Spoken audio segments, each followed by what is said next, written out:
call the Kitty Hawk Town Council to order this Monday, November the 1st, 2021 at Kitty Hawk Town Hall. It's a little bit after 5 p.m., but we're all here finally.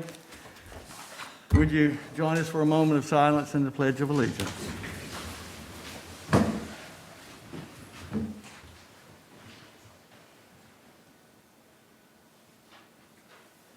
I pledge allegiance to the flag of the United States of America, to the republic for which it stands, one nation, under God, indivisible, with liberty and justice for all.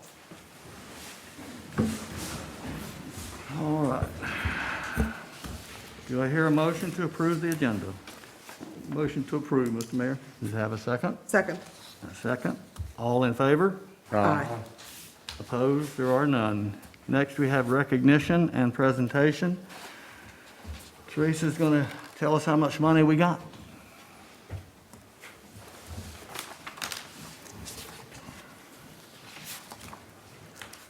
Good evening, everyone. I am here tonight to present the results of your June 30th, 2021 independent annual audit. I think you received your reports on Friday, and I just, for the benefit of the audience, the report's about 60 pages long, so we're just going to hit on a couple of highlights tonight.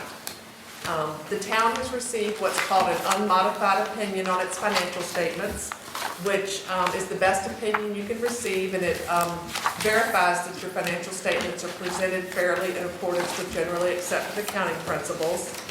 Additionally, there are no material weaknesses or significant deficiencies that have been noted in the internal control letter of the audit, and that you can find that letter on pages 59 and 60. Just a couple of numbers that I want to highlight tonight for you. After budgeted transfers to your capital reserve funds, revenues exceeded expenses in the general fund by $38,309. In April, you appropriated fund balance of $2.4 million to increase the reserves for the public safety building of $1,950,000 and a fire truck of $450,000. You were able to accommodate this transfer with revenues that exceeded expenses just from last year, meaning you didn't have to dip into reserves that you started the year with. And the reason for that is that your largest three revenues, sales tax, occupancy tax, and land transfer tax, this will be aside from your property tax, which is your largest, these are the next three revenues. Those three revenues came in $1.6 million more than budgeted. And that's just because we had a phenomenal year in Dare County last year. Occupancy tax revenues came in countywide 50% over the prior year, and land transfer tax came in 128% over the prior year. So that certainly benefited you in those major revenue sources last year and helped contribute to being able to transfer those reserves to the capital reserve fund without having any effect on your unassigned fund balance. The town ended the year with unassigned fund balance of $7,980,859. That represents 81% of the general fund fiscal year 21 expenses. This is an increase of $401,000 over the prior year, and it leaves the town in a very strong financial position. The town has what's called a working capital or emergency fund balance policy of $3.5 million that you set aside for emergencies. And once you subtract that $3.5 million from the $7.98 that I discussed just a minute ago, that leaves you a remaining unassigned fund balance of $4,480,859. The town has ended the year with capital reserve funds of $4,728,060. $2,200,774 of this is restricted for beach nourishment, $2,120,000 for a public safety building, and the remaining $407,286 for various other capital projects. And I think Lynn handed out just a little summary for you before the meeting, and that kind of summarizes some of these numbers that I'm referring to. I would just like to thank Liliana, Angela, Andy, and all others in the town for their assistance during the audit process. You have ended the year in very strong financial condition, and I would be happy to answer any questions that you might have. I don't have any. I'm happy. How about the rest of you? Great job. Thank you. I think we all started out scared to death and have been astonished in the end. Absolutely. Thank you very much. We appreciate it. Thank you all very much. Thank you, Teresa. Thank you. All right. Now, we're going to go into public comment, but before we do, I want to make a couple of statements here. First, anybody, any topic, you're welcome to speak. That's your right. If there's a way to consolidate a single speaker for a group of people, that's the preferred method.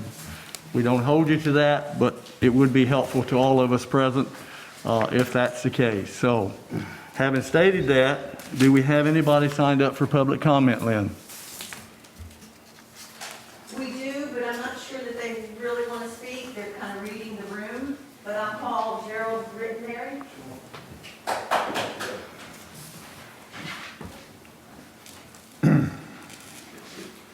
Mayor and Council, my name is Gerald Rittenberry, and my wife is out in the audience. Her name is Linda.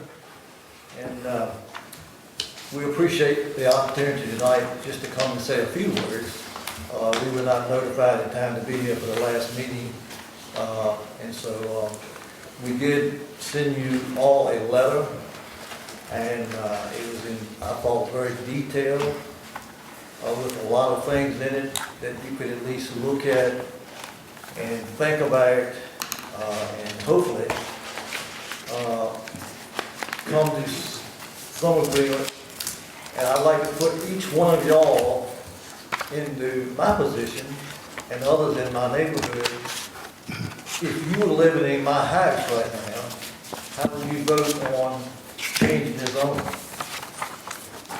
Would you change it, or would you not change it? So I would like you to think about that. This is the third location we've lived in the Outer Banks. We started out in Kildare Hills. We built a house in Nags Head. And 2 years ago in August, we built a house on Eagle Landing in First White Run, thinking that was our retirement house. Because we love it, we still love it. And, but we just like you to consider how our feelings are that we're going to take and change some zoning, which to me, zoning should have been changed before the property was ever purchased. But in here, I appreciate the opportunity to come and at least voice my opinion, and nice meeting all of you. Thank you. Thank you, sir. Thank you.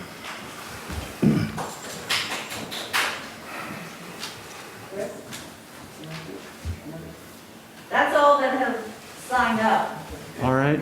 Anyone else now? We only have one comment period. And I know some of you are here for the rezoning, but we're not having a rehearing, so this is your chance to speak if that's what you want to do. All right. Lynn? You can sign up there, please.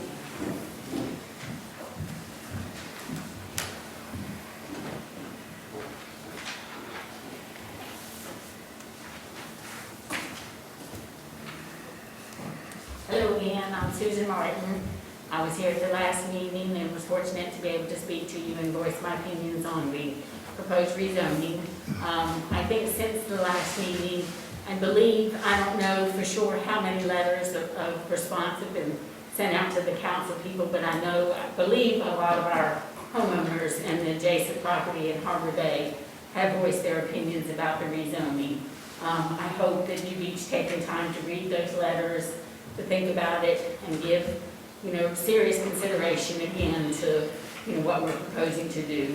I think the main thing that we all want to feel is that as council members, you are trying to represent the constituents in the town of Kitty Hawk to the best interest that you can for us as we have elected you to represent us. And not to take things lightly that might be simple to do in the respect of cleaning up some zoning misconceptions or whatever from years ago, but to actually look at what's really being impacted by the rezoning that you were thinking about doing. And, we all understand that you have the right to do that, and we just hope that maybe you will consider all of the letters that you've received and all of the concerns that the community does have in making your final decision today. Thank you very much. Thank you. Thank you. Anyone else? All right, let the record show no one else came forward. Do you hear a motion on the consent agenda? Mr. Mayor, I make a motion to approve the consent agenda. Does that have a second? A second. All right. Any further discussion? Hearing none, all in favor? Aye. Opposed? There are none. Planning, we have to schedule two public hearings. Council, on the first one is zoning map amendment. What do you want to do here? We need to schedule that. Mr. Mayor, I move to set a public hearing at the Town Council meeting on December 6, 2021, to consider the proposed zoning map amendments to Zone 4907, 4911, 4915, and 4919 North Croatian Highway as MS1. Okay? Does it have a second? Second? All in favor? Aye. Opposed? And the next one is a hearing for zoning text amendment to amend section 42, TAC 446, Echo. Mr. Mayor, I move to set a public hearing at the Town Council meeting on December 6, 2021, to consider the proposed text amendment to section 42-446E regarding lot coverage and the use of permeable material pavement. Does it have a second? I'll second it. All in favor? Aye. Opposed? There are none. All right, now we come to the central question. Before I open the floor for a motion, there's a couple of things that I need to say, and I'm going to take this thing off while I can say it, so I want to be clear. We're dealing with split zoning on 3722 North Croatian Highway. And a question central to this issue of split zoning lies in the history of how we got to this place. The town was incorporated in 1981 with no real zoning in place. The subject of zoning was subject to heated debate before incorporation, so much so that county commissioners suggesting zoning were literally called out to duke it out. Residents of Kitty Hawk generally just wanted to be left alone to do their thing. In 1986, the first attempt at zoning of this town occurred only to have the entire planning board resign in protest of what and how the zoning map would be drawn. The result had flaws, and gradually changes have been made to make corrections and better reflect current conditions. Some speakers on the current issue before us have lamented a lack of proper and sufficient timely notice to enable adequate response and objection. Response to that criticism, once again, requires some historical background. When I came on council 16 years ago, the only requirement of public hearing notice was notice in the local paper, on the town bulletin board, a published agenda, and an 8x11 paper notice visibly posted on the affected property. Council, realizing the posted notice was insufficient in size and lettering, set a policy for larger, more visible signage. Later it became, well, before I do that,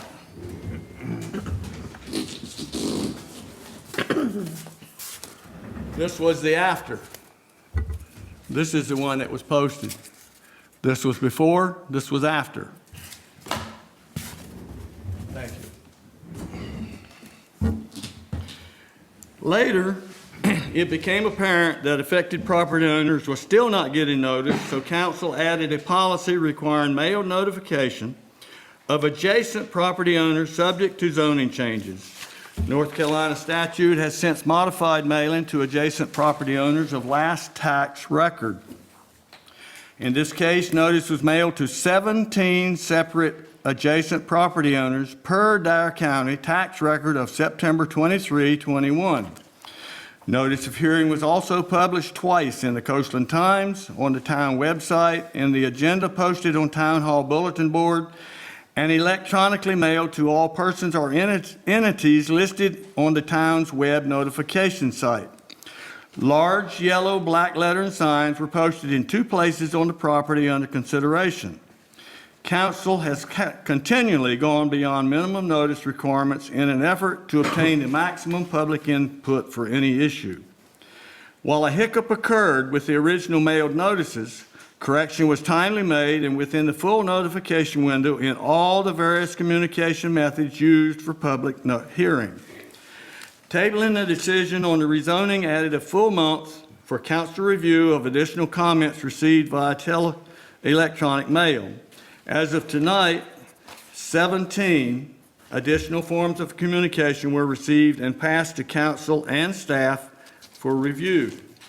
Some talking points. 1, how has council historically dealt with conflicts concerning proposed zoning change, where the conflict was between, for example, residents versus adjacent property owner with no benefit to the town as a whole? Residents have been favored. Where, however, the proposed change carried a large benefit to the citizens of the town as a whole, the rezoning effort was favored. An example is the rezoning to allow the medical facilities that have proven so valuable to town and surrounding communities. 2, many such changes have occurred since the town was incorporated in order to adapt to a place much removed from what came before. 3, the only town-related issue tonight is removal of undesired split zoning. Whether commercial zoning would be beneficial to the town is unknown since we do not know if anything is planned for the site. The disputed wedge is a separate legal issue and not part of decision before council tonight. For those desiring that the rezoning be denied, a warning caveat is appropriate. The amount of land involved is sufficient for 4 or 5 residential lots, each of which could, under current town code, also have 4 or 5 accessory dwelling units. Development would require subdivision and a dedicated road, all of which is possible. A residential lot adjacent to residential does not require buffers, fencing, or maintaining vegetation, including trees. In answer to a question of what a commercial 50-foot buffer entails, Section 42-250-D7 states that no building or other facilities such as parking areas, trash collection areas, and so forth shall be located nearer than 50 feet to the boundaries of any residential district. The planning board may require vegetation to be planted and maintained in the 50-foot separation zone. While not required, the practice is generally included as part of the approval process. However, Section 42-649 requires a 10-foot wide vegetated buffer between commercial and residential zones. In answer to another question, state law does not specify requirements for notice and hearing for planning board review. Now, Councilman Hines has his name in some of the correspondence, and he would like to respond. It's your turn now. Thank you, Mr. Mayor. I'm going to respond for the record to one email directly. I'm going to read it for the record as well. Our address is 107 First Flight Run, Kitty Hawk. We purchased our lot in First Flight Ridge in 2014. In reviewing information at the time of the purchase, the board of First Flight Ridge HOA and David Hines, builder, conveyed to our realtor that the land behind our property was part of common area of First Flight Ridge HOA and would never be built upon. And we were to work within the natural terrain when building a house and landscaping our property.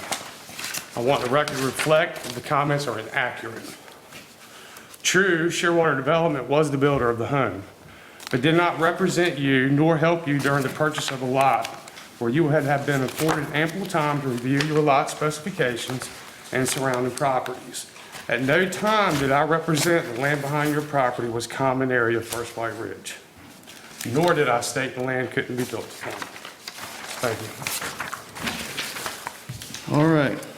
Now, there is one other thing that's been brought to our attention tonight, and then I'm going to ask for a motion on the issue.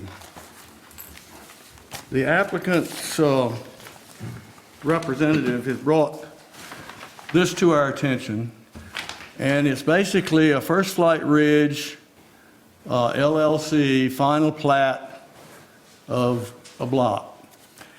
And it shows this that we're talking about tonight, and it references as basically commercial. That's in error. That wasn't right. But this did show it, and all these lots around here would be indicated of that. Now, contrary to what this plat, which is in error, is showing, if you went to the town website, you would, or to the code basically, you would see that it's BC1. So there's a problem with that. The bottom line is, a lot of notice went out, a lot of things have gone on, things need to be corrected, and we're trying to bring all the information out to you that we possibly can. So I open the floor for a motion on this issue.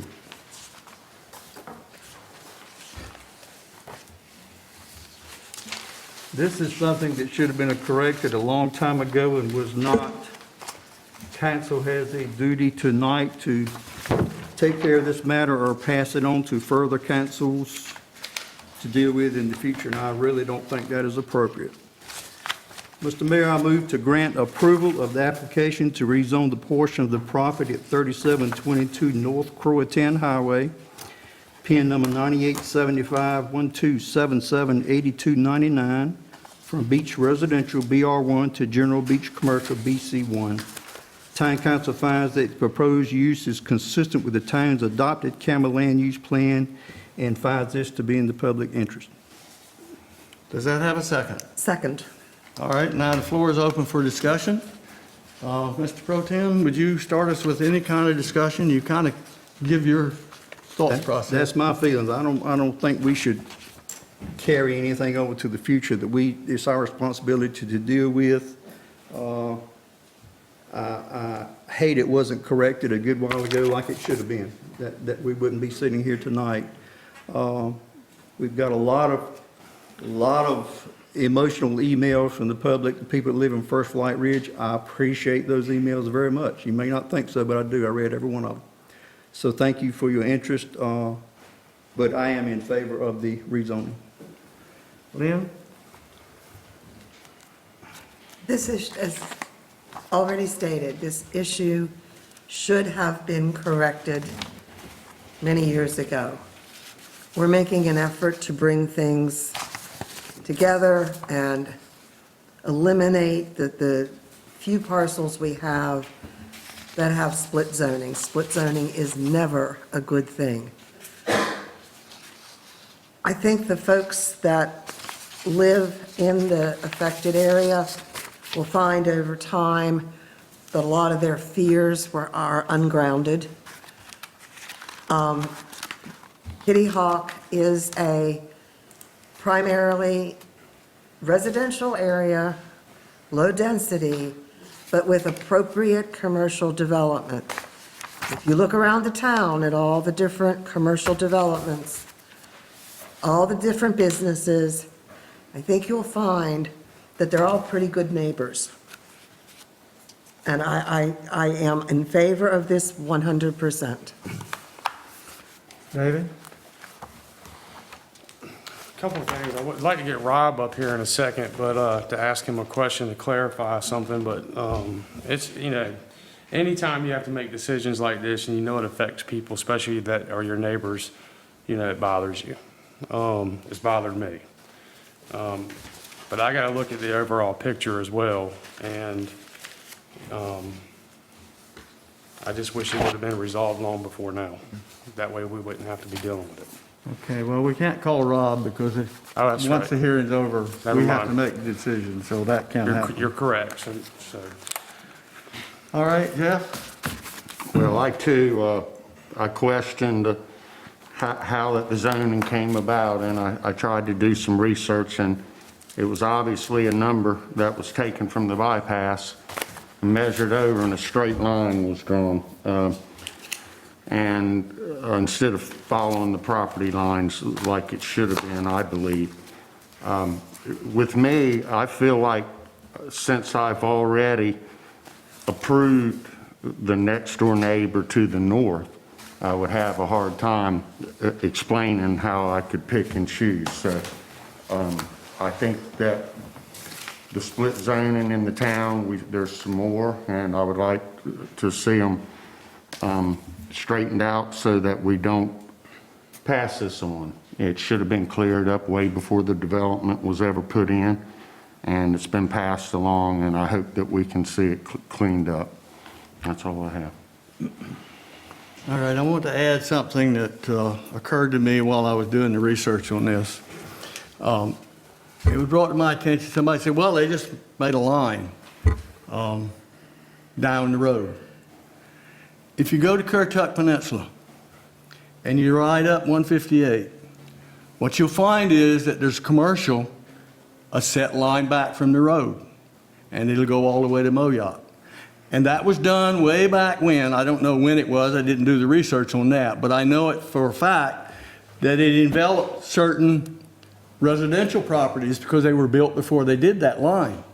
And behind that was mostly agriculture, because that's what Currituck Peninsula was at the time.